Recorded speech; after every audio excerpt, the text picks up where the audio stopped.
I'm Lisa Starr, and this is Natural Time, a podcast that is on YouTube on the weekends in video form.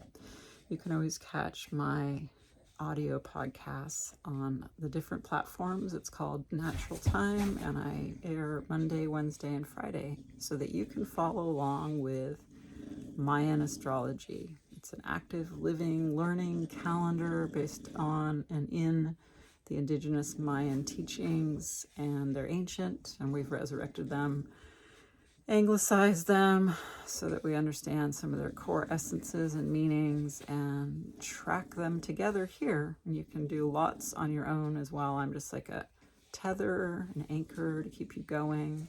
I've been looking at these calendar days without any break for 25 years, and so I'm all about you sticking with it. My dogs are playing with balls, like a couple of them in this house. So I think the reason that's okay for this podcast is because it's still the blue monkey wave spell, and play is one of the features. I have a used bulldog that I rescued, and she was really fat and depressed, and nobody played with her when I got her. The owners had neglected her, but they knew they had gone back to work after COVID, and she joined a house where there are 3 other dogs, including a husky, and she just went on a big, huge hike, but she's still playing with a tennis ball when she got home. So I feel like she's in her maximal monkey frame of mind of being. And that speaks to how today is the highest manifestation of the blue monkey wave spell. The way this works, the wave spell is a wave form, and it's 13 days long, but it only climbs to a peak over 10 days. So for 10 days, it's ascending, and then the way it breaks, and it kind of like comes back together. What is that called? It calms itself down. Things kind of turn glassy on the ocean surface. But for 10 days, every wave spell, we go from low to high, and then. So right now we're at the highest peak of the blue monkey wave spell. So it's the highest peak of playing, which is why it makes a lot of sense that my dogs are not tired. They're just going to play and play and play and play. It also is cool that we climbed a mountain on a planetary day, the day that represents the peak of the wave. Mountains are waves. They're just earth waves instead of water waves. So I like that synchronicity too. There's so many different things going on. I can talk about the blue monkey time because this is the summit of it, and it's really obvious what's been going on because we've been so immersed in it for the last 10 days. But all I really want to say at this moment is that it has been really magical. And magical is not like, oh, it's so nice, oh, this is a magical day, it's so beautiful. Like, it has been tripped out actual magic. And I'll tell you why, just so that I give you some idea. I'm learning to muscle test, which is crazy. It's crazy that our body can give us indications of things that are paranormal or energy based. I mean, it's not crazy. I mean, it's just such a trip. I use a pendulum, or I use my own muscle testing with my own fingers, and it's so magical. I mean, again, like a magic spell. The Blue Monkey Wave Spell has had a lot of other incidental themes, but it has been so magical. I can't stop saying it like that. Just I don't know what to do. Makes you believe in magic. And I hope I can still do or feel this when it's not the Blue Monkey Wave Spell anymore. I hope the Blue Monkey just ushered it in. Blue Monkey is childlike behavior, inner child, the suffering of a child, remembering our own childhoods. Blue Monkey is illusions, like things aren't as real as they seem. I'm definitely living that. That's what I mean about like, what? I can muscle test. That's like having a magical power. I can use it also to heal. I'm learning a new healing modality. But what if it's all an illusion? I don't know what illusion means. I think that illusion in my mind is like a lie. It's a big lie. But maybe an illusion is something like more like illuminated. It's like the light part of life, the light-filled part of life. This is not delusion. Blue Monkey Wave Spell doesn't have one of those words. So, but I do think that deceit is kind of the shadow side of illusion, and there has been like a question of like, you're just lying to yourself or me, like that. I don't know what you're even saying. That's just not true. There's been some of that. So yeah, being playful, silly. I had a friend, I think it was early on, maybe the first day, still have her. She decided to ride her scooter while visiting a city during a downpour, and just, it was pouring rain, like torrential, and she was just on one of these electric scooters, just going for it, and then went to Chinatown to eat like ramen. And I thought, that's so Blue Monkey. You know, it's something a child would do. I've gotten caught in the rain during this wave spell because it continues to rain where I live.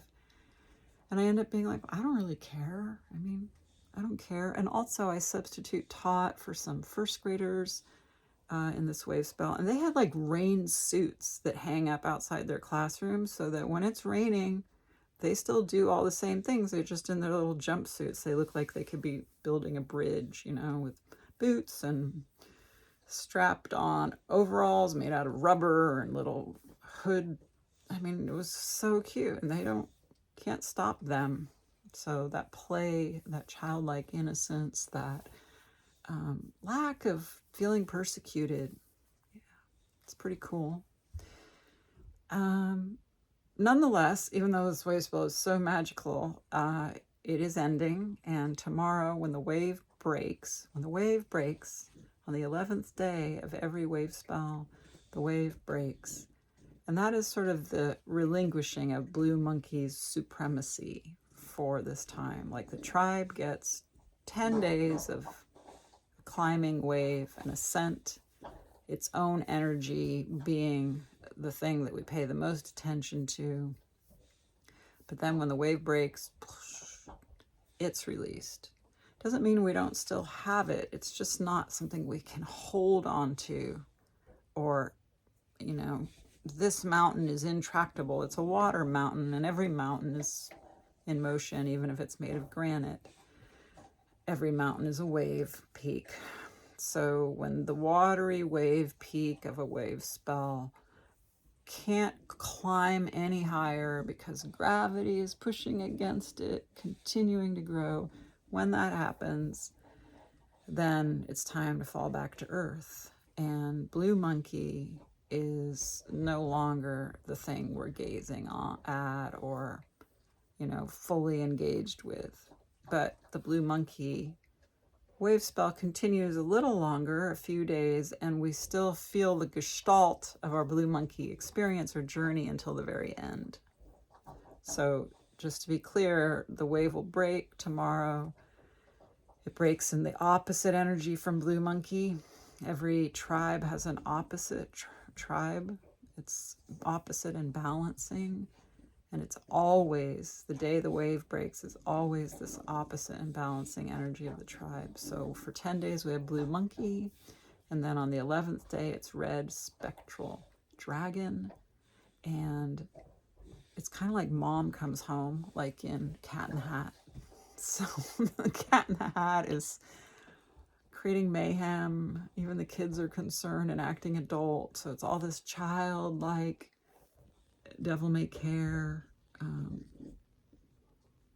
Yeah, it's just havoc.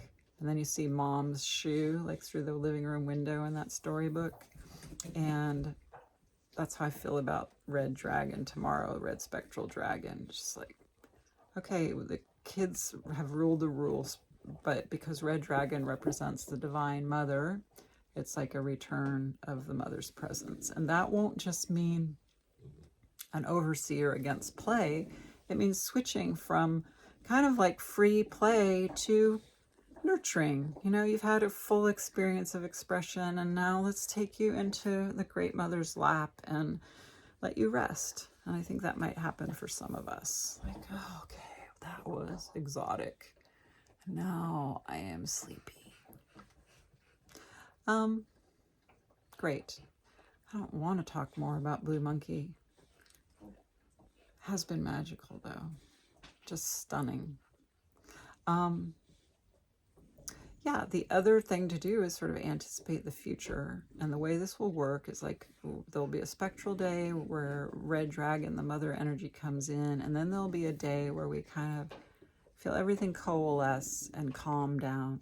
Because the wave breaking is a pretty violent act, right? It's still really disruptive and chaotic. That's for sure. It's chaotic. It doesn't have to be violent and destructive. It's just chaotic. It's a wave exploding.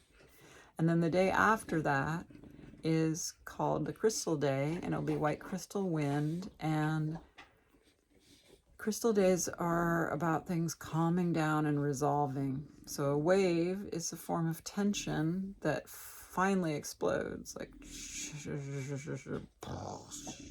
and then there'll be a moment when all that explosion is going to settle down, just like we see when a wave breaks in the ocean. There's sort of that whitewater moment when there's no climbing arc, but the whole sea is disturbed, but it calms down. And then by the end of the wave spell, the last day, it's as if there was never a wave and that there might never be one again. It's just this cosmic meaning, a moment of peace, the kind we aspire to when we meditate, have practices where we are trying to get out of control and be one with the universe. So the cosmic day is like being one with the cosmos. And then the next wave spell is coming down the pike.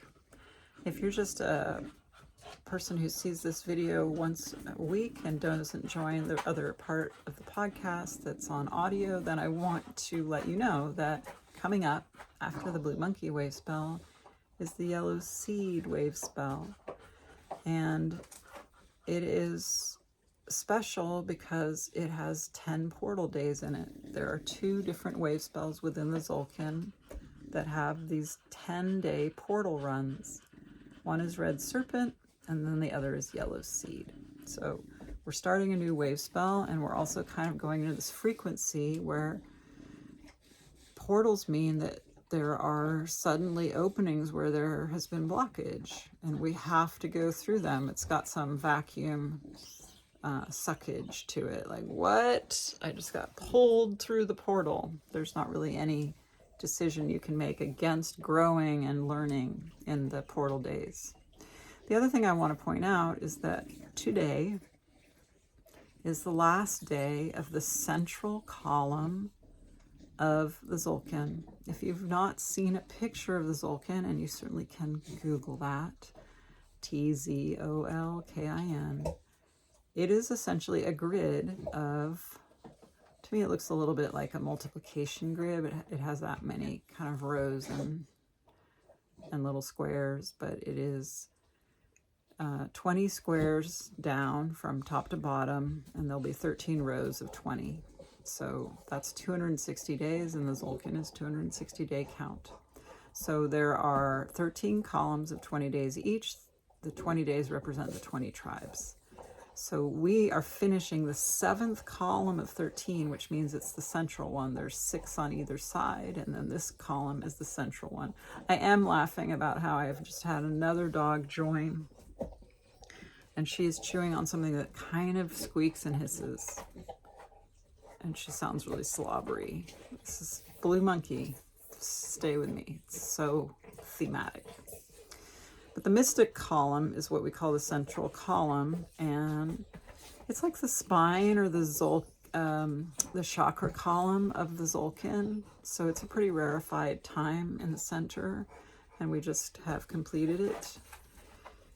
It acts as like two things. Like, it's a long extended portal of its own, kind of more muted because it's 20 days long.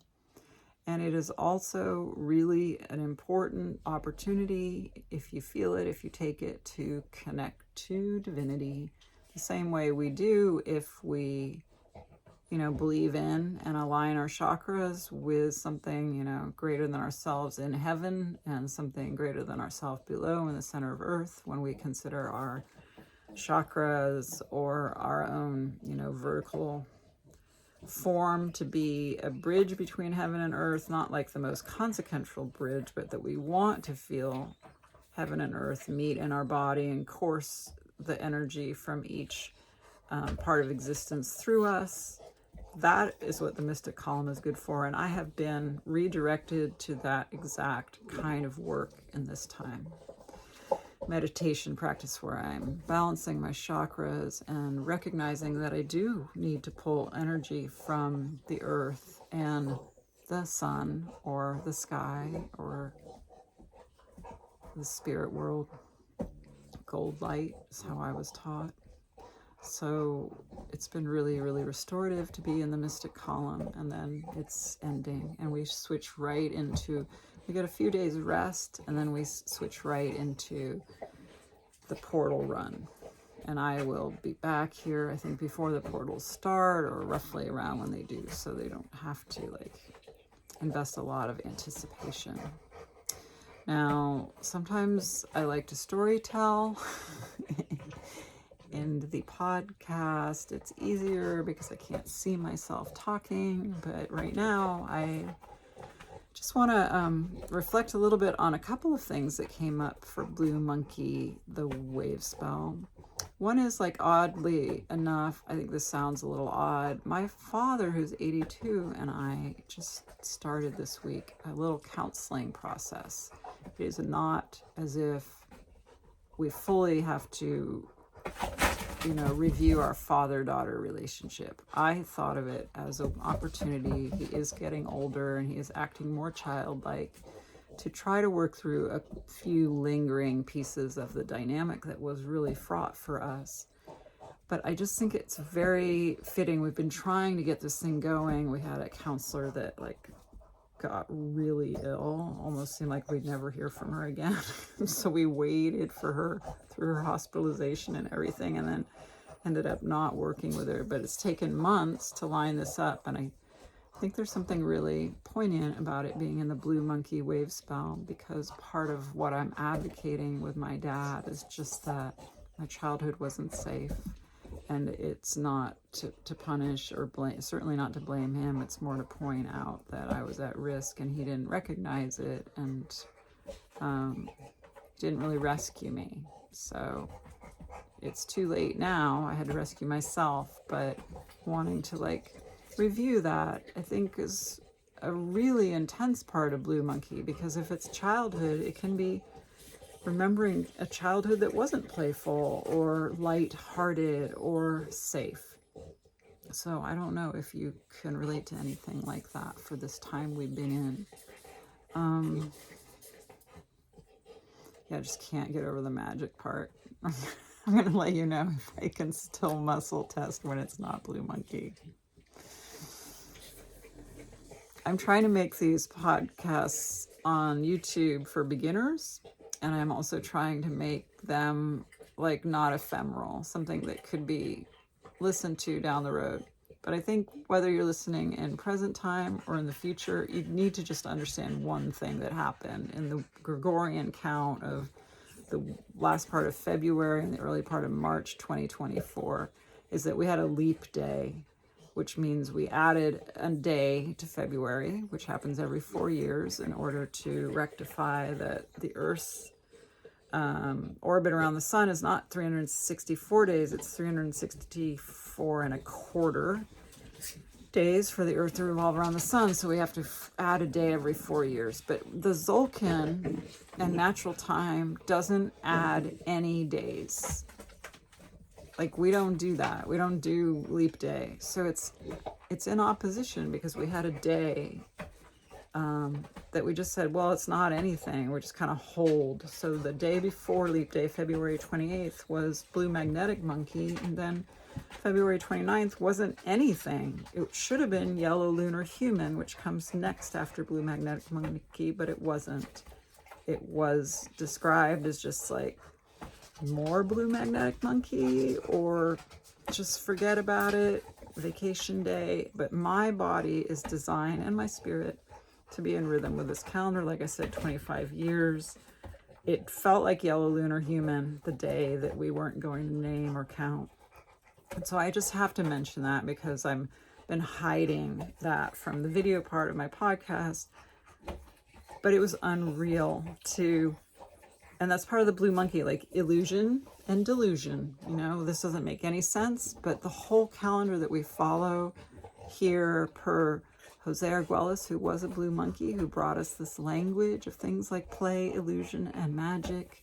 The Maya didn't do things that specifically or lyrically. They just called this the time of the monkey. He had a brilliant monkey mind. He had a vision that was playful. He started off by making a board game to describe how he moved through the Zolkin. And then later people became much more attracted to the calendar version. But I just, you know, things are not what they seem, and things are what we make them up to be in our imagination, you know, and both are true and both are potentially destabilizing statements. So Blue Monkey showed us, I think, also this wave spell that, yeah, magic is real and reality is magical, but also sometimes, you know, we create stories and fantasies that fail on a logical level. But life isn't just about logic. So Blue Monkey is a celebration of the other facet of life that is more fantastical and magical. Okay, I'm glad I got that off my chest. I am Lisa Starr. I am another yourself. And in Mayan, we say, in Lakesh.